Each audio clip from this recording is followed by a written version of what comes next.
Welcome to the Explainer. Today, we are diving deep into the ancient anatomical blueprint of spiritual encounter. We're unlocking what the source texts call Merkaba neuroscience. Basically, we're going to blend ancient biblical texts with the gritty, physical realities of neurobiology. It's this incredibly fascinating intersection where the physical body actually meets the divine, creating what the texts refer to as the Somatic Temple. So, let's dive right into this mystery. To start, I need you to throw out everything you might think you know about standard meditation. What the source material reveals is not just some temporary psychological state, it's a literal biological receiver meticulously designed by a divine architect. We are investigating the idea that your physical nervous system is actually hardwired to receive a very specific external signal. What if your nervous system was built to navigate dimensions you were literally never meant to walk alone? Let's get right into it with Section 1, the mechanics of harpazo, or spirit transport. We're starting our investigation by looking at the well-documented, multicultural reality of dimensional travel, but completely stripped of any New Age fluff. Let's define the Greek word harpazo. The sources are absolutely clear here. This isn't a gentle nudge, it's not a daydream, and it's definitely not just an active imagination. It's described as an undeniable structural relocation. Think of biblical figures like Ezekiel or Philip. In these accounts, God is doing the heavy lifting. It's a violent, irresistible movement where the individual is suddenly seized and physically or dimensionally carried off by force. And this right here presents the ultimate theological guardrail in the text. The biblical model of spirit transport is strictly God-initiated. You are essentially a surrendered passenger, completely yielding to divine sovereignty. Now contrast this with occult astral projection, which is entirely self-initiated. That practice is driven by personal will, where the practitioner essentially acts as the pilot.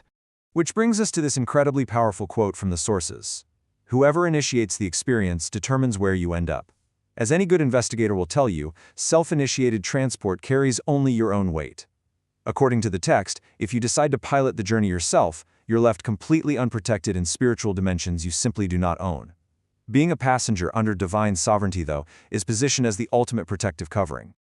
All right, moving on to Section 2, Opening the Christ Door, which focuses on the neurology of spirit.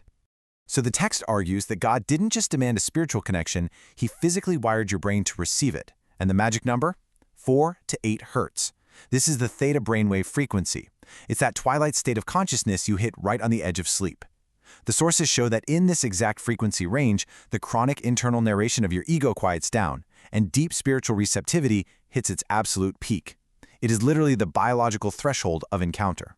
According to the sources, your body isn't an obstacle to the spirit, it's the very instrument of it. When you engage your vagus nerve, which essentially acts as a biological brake pedal, you stop your chronic fight-or-flight response. This leads to hemispheric synchronization. It basically tears the neurological veil between your analytical left brain and your intuitive right brain. By shifting your brainwaves from that waking beta state down to theta, you literally open what the author calls the Christ door. You are physically aligning the receiver to catch the divine signal.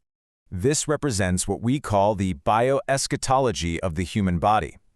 The sources map the 7 seals of Revelation directly onto your major endocrine glands. It starts at the root, moving up through the heart, which acts as the gateway of forgiveness, and culminates at the 7th seal, the crown or the pineal gland.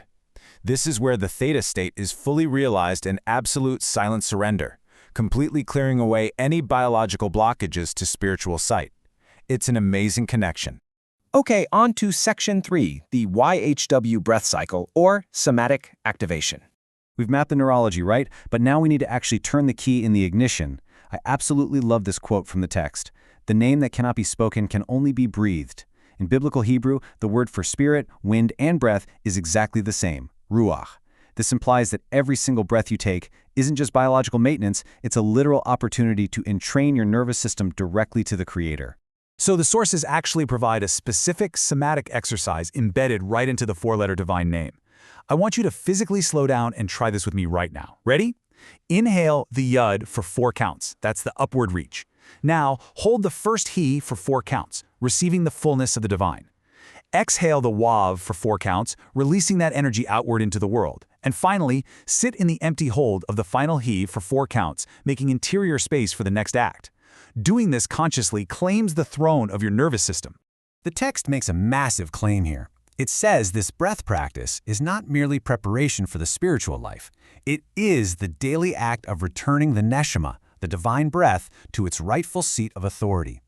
By running this 4-part cycle, you're actively pulling your body out of the frantic, static noise of the animal soul and locking on to the exact frequency of the divine commander. Finally, let's look at Section 4, the Pillar of Ascension, also known as the Salam. Let's pull the lens back a bit to reveal the ultimate purpose of all this biological architecture.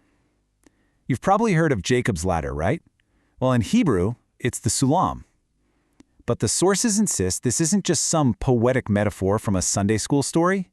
It is described as a literal kinetic intersection, a real architectural connection point where traffic between the heavenly dimension and the material earth actually moves. And the New Testament connects directly to this ancient architecture. In John 1:51, Yeshua claims the ladder for himself. He tells Nathanael that you will see heaven opened and the angels of God ascending and descending on the Son of Man. He is directly establishing that the Word made flesh, the ultimate integration of spirit and biology, is the absolute gateway. So what are the practical takeaways from all of this? When you align your somatic temple, when that vagus nerve is settled, your brain waves hit that 4 to 8 hertz theta state, and your breath is aligned, the text argues that your physical body, joined to Christ, becomes the exact coordinates where heaven touches earth. Practices like breathwork, fasting, and music aren't just empty rituals. They literally hold the biological channel open, turning your prayer into genuine traffic on a real dimensional connection. So, I want you to investigate this in your own somatic temple. If the architecture was always there and the gate was never actually locked, are you finally ready to use the biology you were given? Are you ready to take a breath and open the door? Because, as the sources beautifully state, the Ruach doesn't require your vocabulary. It only requires your availability.